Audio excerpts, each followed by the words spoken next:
jauh di pedalaman jantung Pulau Jawa, berdirilah sebuah kerajaan yang dikenal dengan nama Kerajaan Mataram Islam. Sebuah kerajaan yang berdiri di atas tanah perdikan alas mental. Tanah tersebut merupakan hadiah dari Sultan Hadiwijaya kepada Ki Ageng Pamanahan karena telah berhasil mengalahkan Arya Penangsang dari Jepang. Bersama-sama orang Hindu dari Prambanan, Ki Ageng Pamanahan membangun Mataram dengan memadukan unsur-unsur kebudayaan Hindu dan Islam, walaupun saat itu Mataram berada di bawah Kerajaan Pajang, tetapi perkembangannya jauh lebih pesat dari kerajaan pusatnya. Mataram sendiri bergerak di sektor perdagangan dan merupakan wilayah agraris. Setelah Ki Ageng Pamanahan wafat pada tahun 1584 Masehi, beliau digantikan oleh putra angkatnya yang bernama Sutawijaya. Sutawijaya merupakan seorang yang ahli dalam strategi perang dan kesaktiannya yang tak bisa dianggap remeh. Hal ini dibuktikan dengan keberhasilannya menaklukkan Pajang dan menjadikan Mataram sebagai kerajaan yang merdeka. Kesaktiannya ini diturunkan pula ke anaknya yang bernama Raden Ronggo. Raden Ronggo merupakan salah satu putra Panembahan Senopati Sutawijaya yang juga sama-sama mempunyai kesaktian. Menurut mitos yang berkembang, ibu dari Raden Ronggo adalah Nyi Roro Kidul. Seperti yang kita ketahui, bahwa Raja-Raja Mataram diceritakan memiliki kedekatan dengan Ratu Pantai Selatan. Pada masa kecil, Raden Ronggo mulai menunjukkan tanda-tanda kesaktian. Hal tersebut bukan tanpa sebab, karena Raden Ronggo sendiri merupakan hasil perkawinan dari dua sosok yang memiliki kesaktian yang tinggi. Namun kesaktiannya membuat Raden Ronggo bertindak sewenang-wenang. Jika ada yang membantang atau menghalanginya, maka akan dilawan dengan kesaktian yang dimilikinya. Tak segan-segan, ia akan menyiksa, menindas, atau membunuh siapapun yang berani menentangnya. Hal ini jelas membuat resah masyarakat Mataram. Keresahan rakyat Mataram terdengar sampai telinga Panembahan Senopati. Ia merasa khawatir dan juga sedih mengetahui perilaku tercela anaknya terhadap rakyat Mataram. Sebagai seorang raja yang arif dan bijaksana, Panembahan Senopati tak ripuh untuk menghukum siapapun yang melanggar peraturan, tak kecuali anaknya sendiri. Tindakan Raden Ronggo yang sewenang-wenang menyebabkan keresahan bagi masyarakat Mataram. Suatu ketika pada siang hari, Raden Ronggo yang sedang berjalan-jalan tiba-tiba mengamuk untuk menunjukkan kehebatannya. Saking congkaknya, ia mencabut pohon besar yang ada di dekatnya. Melihat hal itu, masyarakat sekitar terkejut dan terheran-heran dengan kelakuan Raden Ronggo. Kemudian datanglah seorang prajurit untuk menyampaikan titah dari Senopati. Namun Raden Ronggo malah mengadukan kepalanya dengan kepala prajurit, hingga kepala prajurit tersebut nyaris pecah. Saat Raden Ronggo sampai di Kadipaten Pati, ia melihat sebuah tombak tersandar di dinding rumah yang berlukiskan seekor harimau. Raden Ronggo pun berseru, "Apakah ada seorang yang lebih sakti?" Seusai seruan tersebut, Raden Ronggo langsung mengambil tombak tadi dan mengujamkan ke dadanya sendiri. Akan tetapi, hal tersebut tidak sedikit pun mampu melukai Raden Ronggo. Sontak para prajurit terpanah dengan kesaktian yang dimiliki oleh Raden Ronggo. Ihwal lainnya tentang Raden Ronggo, yaitu meminta pamannya untuk tidak berbuat sewenang-wenang. Akan tetapi Raden Ronggo malah melakukan perbuatan yang membuat hati pamannya gondok. Salah satu perbuatan Raden Ronggo yang membuat hati pamannya kesal ialah melubangi batu kentong miliki Juru Mertani. Penasaran dengan kesaktian anaknya, Panembahan Senopati menita Raden Ronggo untuk memijat kakinya. Raden Ronggo pun mengiyakan titah ayahnya tersebut. Saat Raden Ronggo mulai memijat, sontak Panembahan Senopati mengibaskan kakinya, yang konon membuat Raden Ronggo terpental jauh. Tak sampai di situ, Raden Ronggo yang dalam pengembaraannya bertemu dengan seorang pertapa yang bercahaya. Dengan rasa iri hatinya, ia menghampiri pertapa tersebut. Walau telah diperingatkan oleh prajuritnya. Raden Ronggo kemudian melontarkan beberapa pertanyaan kepada sang petapa itu. Namun pertanyaan Raden Ronggo tak digubris satupun. Hal tersebut membuat Raden Ronggo marah. Lantas Raden Ronggo memegang kepala pertapa itu, lalu disungkurkannya ke tanah. Sang pertapa pun mengerang dan hanya menyeringai dengan mulut berbusa. Perlakuan Raden Ronggo itu membuat sang pertapa mati seketika.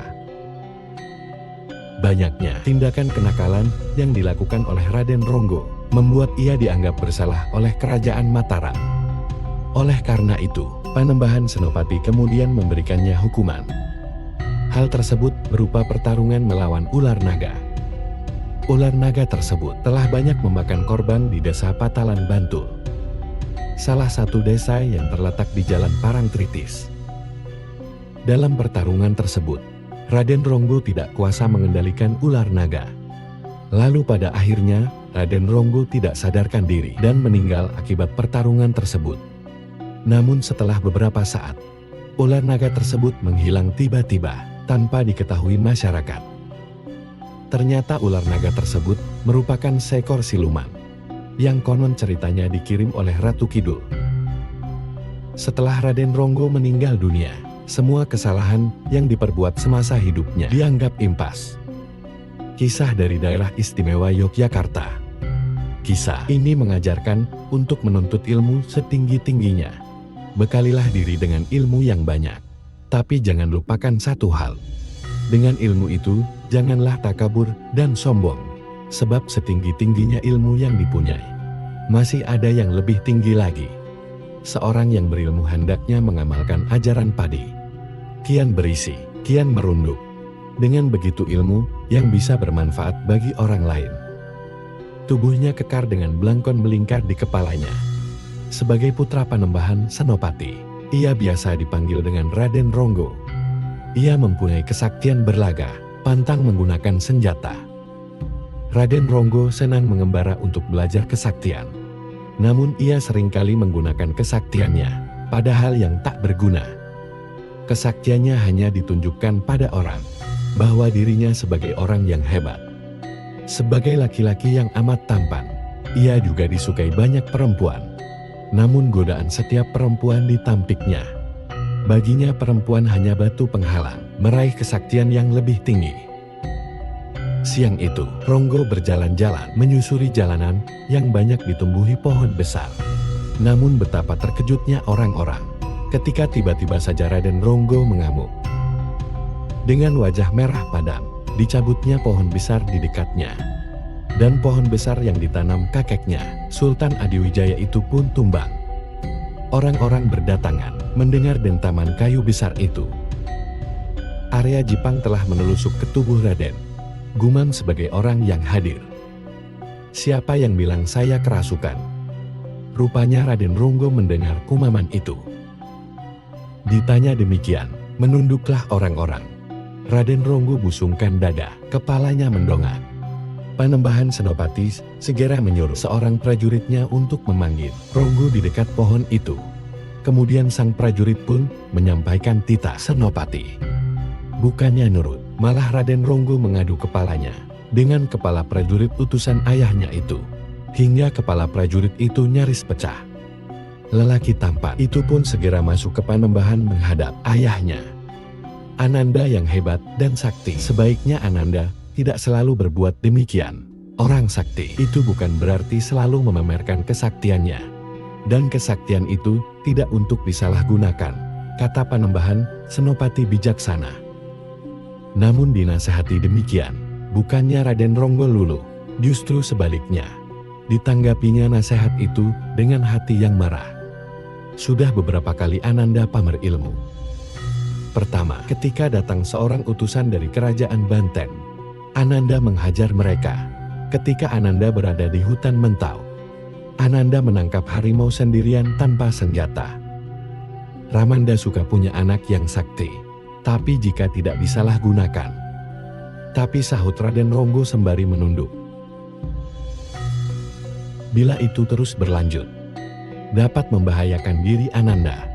Ananda bisa takabur. Panembahan Senopati memotong. Di dunia ini, tak ada orang yang sakti. Kau lihat gunung. Ia menunjuk keluar ke arah gunung Merapi, yang ujungnya dikelilingi asap. Ronggo mengangkat kepalanya. Puncak yang tertinggi ternyata bukan yang tertinggi. Lanjut Senopati. Muka Raden Ronggo kian merah. Ia menunduk di depan ayahnya. Kemudian Senopati menjulurkan telunjuknya ke hadapan Ronggo. Kau lihat telunjuk ini. Senopati mengajukan telunjuknya. Jika kau orang sakti, patahkan telunjuk Ramanda. Tantangnya. Kemudian Ronggo cepat-cepat memegang telunjuk itu. Matanya menatap wajah Senopati. Keduanya saling tatap. Ronggo berusaha mematahkan telunjuk itu. Namun sia-sia. Ia pun menunduk malu di hadapan Ramanda. Maafkan Ananda Ramanda, katanya kemudian sambil menghaturkan sembah sungkem. Senopati tersenyum. Namun lelaki perkasa itu masih ragu. Apakah anaknya benar-benar memohon ampun dengan ketulusan hati, atau hanya pura-pura belaka? Maka disuruhnya Raden Ronggo ke tempat sapi untuk bertapa. Di sana Ananda bisa merenungkan nasihat-nasihat Ramanda. Lelaki pria itu tak menyahut. Kepalanya terus menunduk, mukanya mengernyit. Seolah-olah menampakkan kekecewaan atas dirinya. Dan Ramandanya yang telah mempermalukannya. Dengan ada yang lebih keras, Panembahan Senopati menyuruh anaknya itu pergi ke Kadipaten Pati. Ronggo meminta maaf kepada Ramanda. Ia pegang ibu jari kakinya. Kemudian Senopati mengibaskan kakinya. Terpentalah Ronggo hingga keluar. Panembahan Raden Ronggo meringis. Punggungnya seperti remuk. Ronggo tak menyangka bila Ramandanya bisa sekeras itu kepadanya. Karena tak ada pilihan lain. Ronggo pun berkemas ke Pati, di mana Adipati Wasis Jayakusuma tinggal. Beberapa prajurit menyiapkan kuda untuknya. Setelah beberapa hari berkuda, sampailah Raden Ronggo di Kadipaten Pati. Hari masih pagi. Ia berjalan gontai hendak menemui Adipati. Setelah menempatkan kekang kudanya di sebuah pohon dekat Kadipaten, dilihatnya sebuah tombak disandarkan di dinding rumah yang berlukis seekor harimau. Apakah di dekat tempat ini ada orang yang sakti? Seru Raden Ronggo. Seruan itu bersahut. Lalu tangan kanan Raden Ronggo menghampiri tombak itu dan meminang-minangnya sejenak. Bersamaan dengan itu, seorang prajurit lewat. Tanpa ampun, tombak itu di tangan Raden Ronggo bergerak cepat dan menghujamkannya di dadanya sendiri. Prajurit itu terkesiap karena tombak itu tak sedikit pun melukai tubuh Raden Ronggo. Malahan ujung tombak itu jadi tumpul. Apakah di tempat ini ada yang sakti? Serunya lagi sambil membusungkan dadanya. Ada Tuan. Beliau sekarang bertapa di sebuah pohon yang rindang. Kuharap kau mengantarkanku pada orang itu. Iya Tuan. Keduanya berlalu melewati sebuah pematang. Tak ada ucap selama perjalanan itu. Hanya angin yang meliuk ke lembah dan bukit-bukit. Ronggo berjalan di depan dengan gaya seorang pembesar. Tak beberapa lama, terlihatlah sebuah pohon besar yang rindang dengan akar menghujam kukun ke perut bumi. Di bawahnya tampak tersosok laki-laki kurus kerempan, matanya terpejam, dan tangannya bersedekap di dadanya. Tubuh itu hanya tinggal tulang, dan sekujur tubuhnya kotor. Rambutnya menggerai tak beraturan. Namun walau terlihat kotor, lelaki bertapa itu seperti dikelilingi butir-butir cahaya. Jangan mengganggu kami. Sebuah suara berseru dari balik pohon. Raden Ronggo sejenak melihat ke kanan dan ke kiri. Raden Ronggo pun mendekati pertapa kurus itu. Jangan ganggu kami. Suara itu lagi dari balik pohon. Raden Ronggo mendongak lagi mencari-cari sumber suara itu. Namun ia tak juga menemukan si pemilik suara. Raden Ronggo pun berpikir, jika pertapa kurus kerempeng ini saja bisa bercahaya, mengapa ia yang kekar, muda sakti, tampan amat disegani oleh orang banyak tidak bisa? Tidak, aku bisa melakukan ini semua. Aku bisa, gumamnya. Kemudian dengan amat sombong dan congkak, Raden Ronggo menemui pertapa itu. "Tuan, kuharap Tuan tidak mengganggunya," pinta prajurit pengantar itu. "Tahu apa kau bodoh? Tuan, dia sedang menjalankan amalan. Biarkan dia menyelesaikannya, Tuan. Pulanglah kau prajurit, pulang. Tapi Tuan cepat pulang." Raden Ronggo membentak.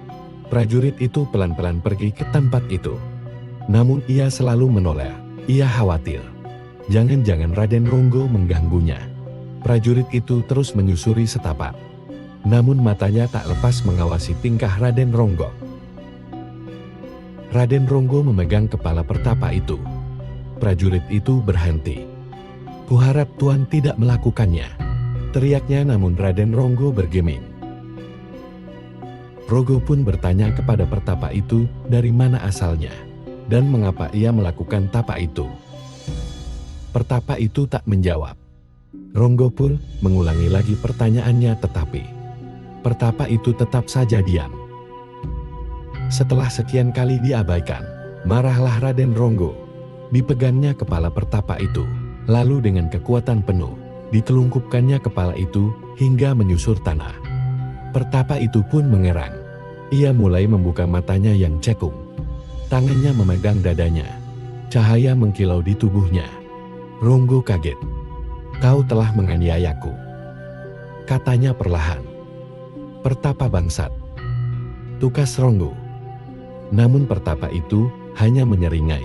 Mulutnya berbusa, nafasnya terpenggal, detak jantungnya melambat. Dan Raden Ronggo mendekat dengan kemarahan yang tak tertahankan. "Terima kasih Ronggo. Kau telah mengantarku keluar dari dunia ini. Haha, kau betul-betul amat sombong. Anak muda sesungguhnya pada gunung yang tinggi. Ada gunung yang lebih tinggi lagi," kata petapa kurus itu. Masih tersisa senyumnya di sisa ajal itu. Ronggo agak kaget mendengar ucapan pertapa itu barusan. Sebab ungkapan sama pernah diutarakan Ramandanya. Ronggo gemetar. Ronggo tiba-tiba berpikir, jangan-jangan pertapa itu taman seperguruan Ramandanya. Belum sempat Ronggo bertanya lagi, pertapa kurus itu pun terkulai. Tubuh kerempeng tak bernyawa itu pun tiba-tiba lenyap dari hadapan Raden Ronggo. "Tunggu balasanku, anak muda, aku akan membalasmu kelak. Aku akan menjelma seekor ular." Ronggo tersenyum. Ia menoleh ke kanan dan ke kiri. Kemudian Ronggo memutuskan untuk pulang Panembahan di Yogyakarta. Setiba di rumahnya, Adipati Ahmad Bram pada anak laki-lakinya yang sombong itu. Ronggo meminta maaf pada Ramandanya. Namun, yang masih terpikir oleh Ronggo, kenapa Ramandanya tiba-tiba tahu kejadian itu? Padahal tak seorang pun ada yang memberitahu. Apakah ia mendapat wangsit? Atau ia punya kemampuan menerpong jarak jauh, entahlah. Apa gunanya orang sakti di dunia ini jika hanya akan menimbulkan malapetaka? Rongga tak menyahut. Ia hanya menunduk dan menunduk. Hingga sebuah teriakan histeris di halaman Panembahan terdengar. Di sana para Panembahan bergelimang di pintu gerbang. Mengetahui keadaan yang gawat itu, Panembahan Senopati dan Raden Ronggo keluar. Seekor ular raksasa pun langsung menyerang. Melihat seekor ular mengamuk, Raden Ronggo pun menyiapkan kuda-kudanya. "Ini pasti si petapa itu," humamnya. Raden Ronggo menatap Ramandanya seolah-olah mohon pamit pada laki-laki tambun paruh baya itu. Ia kemudian turun dari Panembahan menuju halaman. Kini Raden Ronggo terlibat duel maut melawan ular raksasa. Segala tenaga dikeluarkannya. Prajurit-prajurit memperhatikan dengan sesama pertarungan dua pendekar itu. Berkali-kali serangan Raden Ronggo gagal. Malahan tubuh Ronggo kini terlilit ular raksasa, sehingga Ronggo tak bisa bergerak. "Ternyata hanya secuil kekuatanmu, anak muda sombong. Hanya secuil." Kemudian Senopati meminta lewat batinnya agar ular itu melepaskan anaknya. Diberitahunya ular itu bahwa yang sedang dijepitnya itu adalah anaknya. Namun Senopati mengucapkan terima kasih pada ular raksasa itu karena ia telah memberi pelajaran pada anaknya. Kembalilah kawan. tukang senopati. Kemudian ular itu melepaskan Ronggo. Tubuhnya lemas, sementara ular raksasa itu seolah tersenyum dan berpamitan pada senopati. Mulai saat itulah Ronggo tak lagi bersikap sombong pada siapapun. Dari kisah ini, kita dapat mengajarkan untuk menuntut ilmu setinggi-tingginya. Bekalilah diri dengan ilmu yang banyak. Tapi jangan lupakan satu hal. Dengan ilmu itu, janganlah takabur dan sombong, sebab setinggi-tingginya ilmu yang dipunyai, masih ada yang lebih tinggi lagi. Seorang yang berilmu hendaklah mengamalkan ajaran Padi. Kian berisi, kian merunduk. Dengan begitu ilmu yang bisa bermanfaat bagi orang lain. Sekian kisah tentang Raden Ronggo. Jangan lupa untuk klik like, comment, subscribe channel ini, dan bunyikan loncengnya, agar kalian tidak ketinggalan cerita menarik lainnya. Wassalamualaikum warahmatullahi wabarakatuh.